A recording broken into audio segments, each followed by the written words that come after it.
தங்கம், இந்த பிறந்தநாள் உனக்கு எப்படிமா இருந்துச்சு? ரொம்ப வித்தியாசமாக இருந்துச்சுப்பா. இந்த வருஷம் வந்து நான் ஃப்ரெண்ட்ஸ்க்குலாம் கடலை பருப்பி கொடுத்தேன். எப்பவுமே வந்து ஒரு தீபத்தை அணைச்சி தான் நம்ம பர்த்டே செலிப்ரேட் பண்ணுவோம். இந்த டைம் வந்து தீபத்தை ஏற்றி செலிப்ரேட் பண்ணியிருக்கோம். அது ரொம்ப டிஃப்ரெண்ட்டாக இருக்குது. எப்பவுமே வந்து கேக் வெட்டி தானேப்பா செலிப்ரேட் பண்ணுவோம். பர்த்டேஸ்னால் எப்பவுமே அதுதான் பண்ணுவாங்க. ஆனால் வந்து அது கெமிக்கல் மருந்து அதெல்லாம் நீங்கள் வந்து வாங்கலை. இந்த டைம் வந்து ஃப்ரூட்ஸ் கட் பண்ணி நம்ம பர்த்டே செலிப்ரேட் பண்ணியிருக்கோம் டிஃப்ரெண்ட்டாக.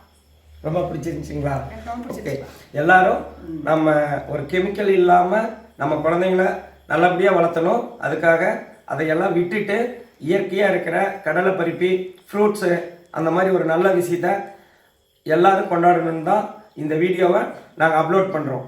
நன்றி.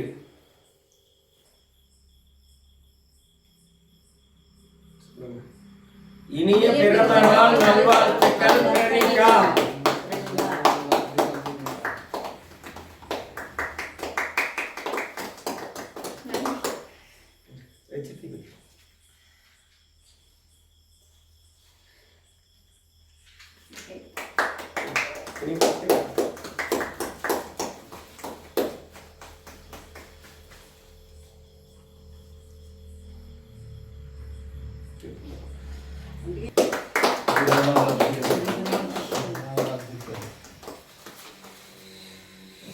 செல்ல மகளா சின்ன குயிலா செண்பக பூவாணி தங்கமயிலா தமிழ் தாயின் குரலா அமர பூவாணி செல்ல மகளா சின்ன குயிலா செண்பக பூவாணி தங்கமயிலா தமிழ் தாயின் குரலா அமர பூவாணி வானம் விட்டு மேகம் தொட்டு வந்த வண்ண நிலவா